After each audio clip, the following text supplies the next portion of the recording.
अगर आपको भी ऐसी दिल को छू लेने वाली कहानियां पसंद हैं, तो चैनल को सब्सक्राइब जरूर करें। आपका एक सब्सक्राइब हमें ऐसी और बेहतरीन कहानियां आपके लिए लाने की प्रेरणा देता है। तो चलिए फिर आज की कहानी स्टार्ट करते हैं। यह कहानी है रोशनी की, जिसकी उम्र 22 साल है। दिखने में बहुत सुंदर है।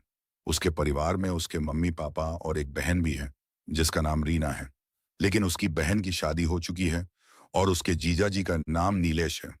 दोनों दिल्ली की एक ही सोसाइटी में रहते हैं और दोनों के घर भी साथ साथ हैं।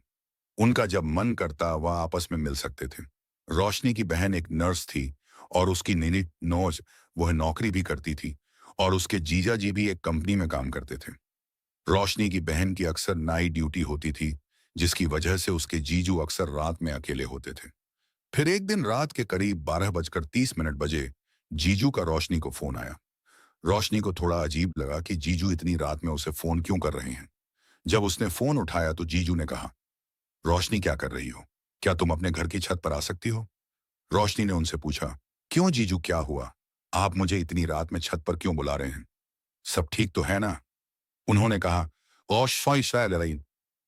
"हाय जीजू, रोशनी सब ठीक है। तुम छत पर आओ, तुमसे कुछ बात करनी है। रीना की आज नाइट शिफ्ट है तो वह हॉस्पिटल चली गई है, इसलिए मुझे नींद नहीं आ रही। तुम छत पर आओ।" रोशनी ने कहा, ठीक है जीजू, मैं बस अभी आती हूँ। रोशनी बेचैन थी कि आखिर जीजू ने उससे क्या बात करनी होगी, लेकिन उसके मन में ऐसा कोई ख्याल नहीं था। फिर भी वह चली गई ऊपर छत पर। रोशनी जैसे ही छत पर गई और छत का दरवाजा खोला, तो जीजू उसके सामने उसके छत पर ही खड़े थे और हल्की हल्की बारिश की छींटें पड़ रही थीं।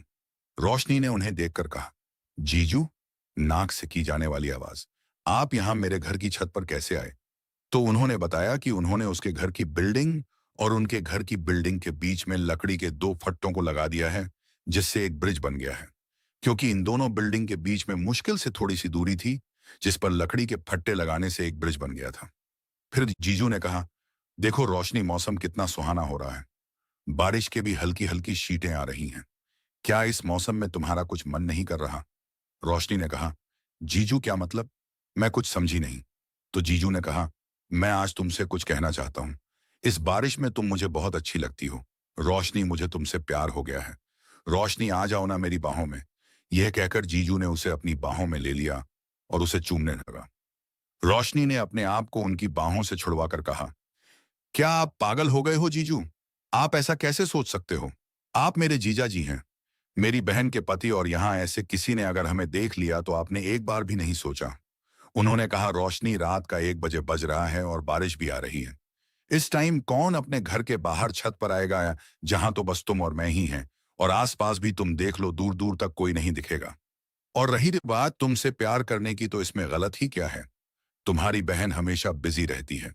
मेरे साथ वक्त बिताने की बजाय वह पूरा वक्त अपने काम पर लगाती है। मेरी तरफ तो उसका ध्यान अब जाता ही नहीं है। और एक तुम हो, मुझे जब भी जरूरत पड़ती है, मेरे एक बार बुलाने पर तुम दौड़ी चली आती हो। फिर तुम ही बताओ, मुझे तुमसे प्यार कैसे नहीं हो सकता? यह सुन रोशनी बिल्कुल शांत हो गई और उसने अपनी नजरें घुमाकर देखा तो सब तरफ शांति थी। कोई भी नहीं दिख रहा था। जीजू ने फिर से उसे अपनी बाहों में ले लिया और पप्पी करने लगा। उसने फिर से उसे अपने से अलग किया तो उन्होंने कहा, क्या हुआ मेरी साली जी, इतना क्या सोच रही हो? रोशनी ने कहा, जीजू यह गलत है। मुझे डर लग रहा है।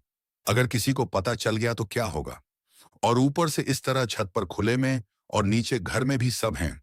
कोई आ गया तो? जीजू ने कहा, इतनी रात को कौन आएगा? मेरी डार्लिंग, आ जाओ ना मेरी बाहों में।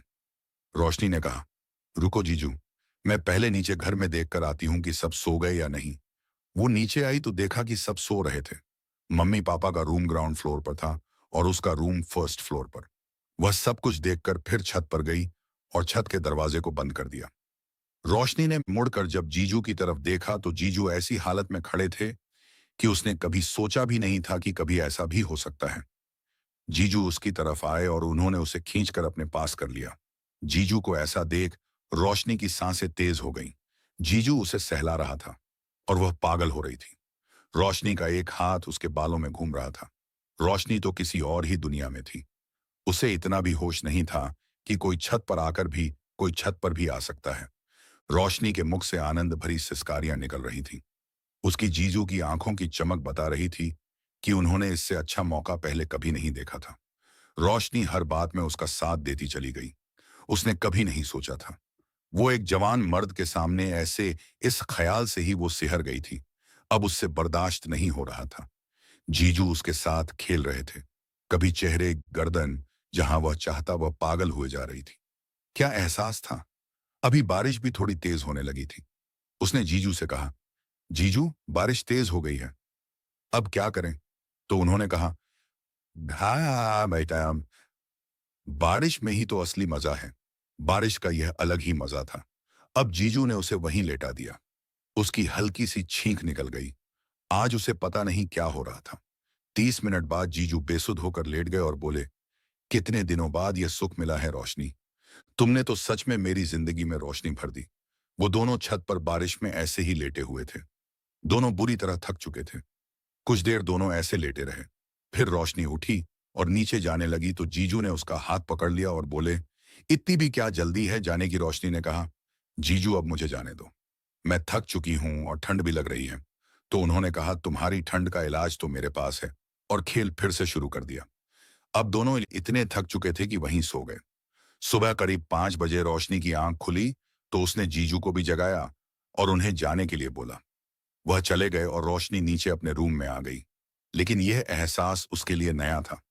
उससे दूसरे दिन ठीक से चलना तो दूर, बेड से उठा भी नहीं जा रहा था और ठंड की वजह से उसे बुखार भी हो गया था।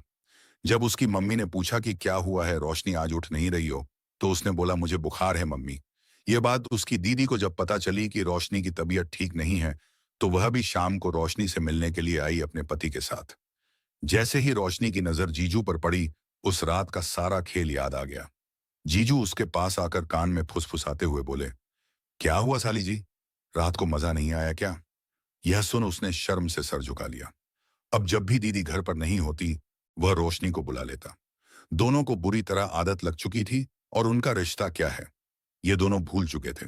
तो ये थी आज की कहानी। आपको कैसी लगी मुझे कमेंट करके बताइएगा। अच्छी लगी हो तो प्लीज वीडियो को लाइक कीजिएगा, चैनल को सब्सक्राइब कीजिएगा। चैनल को सब्सक्राइब करना ना भूलिएगा। प्लीज चैनल को सब्सक्राइब कीजिएगा। तो मिलते हैं एक और शानदार कहानी के साथ। Thanks for watching.